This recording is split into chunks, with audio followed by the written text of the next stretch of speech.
یہ جو ہمارا ایک مزاج بن گیا ہے کہ بھئی ہم تیار حلوہ مانگتے ہیں کہ کوئی ہمارے کو کر کے دے دے، کوئی ہمارے لیے صحیح کر دے، کوئی کوشش کر دے، کوئی اور محنت کر دے، ہم بیٹھ جائیں بس ہمارے کو ثمر مل جائے، ہمارے کو پھل مل جائے، ہمارے کو نتیجہ مل جائے، ہمارے کو مسئلے کا حل مل جائے، ہمیں کچھ نہ کرنا پڑے۔ بسم اللہ الرحمن الرحیم۔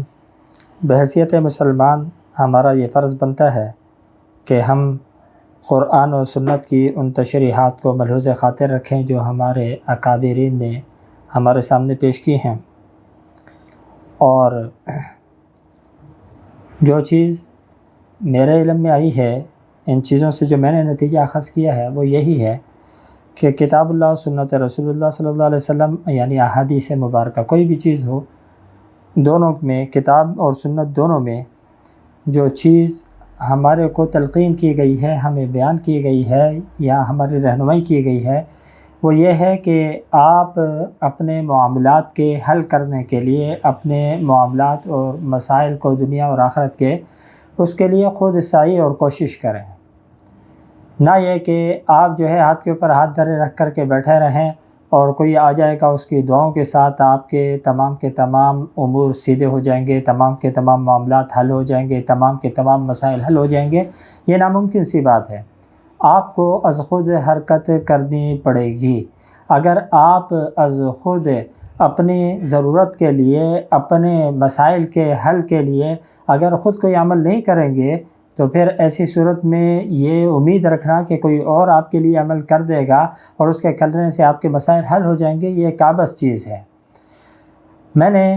گزشتہ کسی ایک پروگرام یا ایک نشست کے اندر یہ آیت مبارکہ تلاوت کی تھی جس میں نوح علیہ السلام کا میں نے واقعہ ذکر کیا تھا،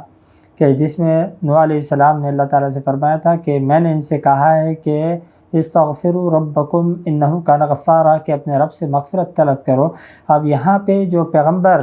بیان فرما رہے ہیں وہ کیا کہہ رہے ہیں کہ میں نے ان سے کہا ہے کہ آپ مغفرت طلب کریں اپنے رب سے،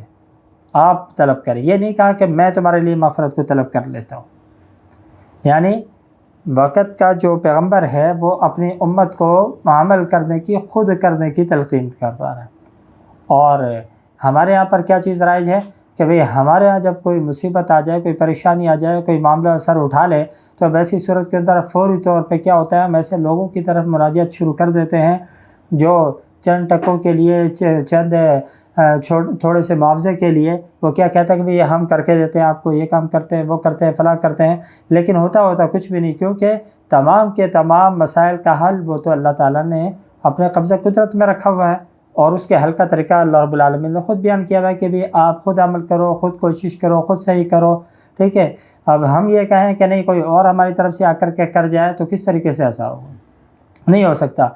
اب مسئلہ یہ ہے کہ ہمارے ہاں یہ جو ہمارا ایک مزاج بن گیا ہے کہ بھئی ہم تیار حلوہ مانگتے ہیں کہ کوئی ہمارے کو کر کے دے دے، کوئی ہمارے لیے صحیح کر دے، کوئی کوشش کر دے، کوئی اور محنت کر دے، ہم بیٹھ جائیں بس ہمارے کو ثمر مل جائے، ہمارے کو پھل مل جائے، ہمارے کو نتیجہ مل جائے، ہمارے کو مسئلے کا حل مل جائے، ہمیں کچھ نہ کرنا پڑے۔ اور اس چیز کے اوپر ان کو لگایا کس نے ہے؟ ان لوگوں نے جو چاہتے ہیں کہ آپ از خود اپنے مسائل کے حل کے لیے کوئی سعی، کوئی کوشش، کوئی جستجو، کوئی لگن نہ کریں۔ کیوں نہ کریں؟ اس لیے کہ اگر آپ از خود یہ تمام چیزیں کرنا شروع کر دیں گے، خود صحیح کریں گے، خود کوشش کریں گے، خود جستجو کریں گے، خود اپنی محنت سے اپنے مسائل کا حل کرنے کی طرف جائیں گے تو ایسی صورت میں لوگوں کی دکانداریاں بند ہو جائیں گی۔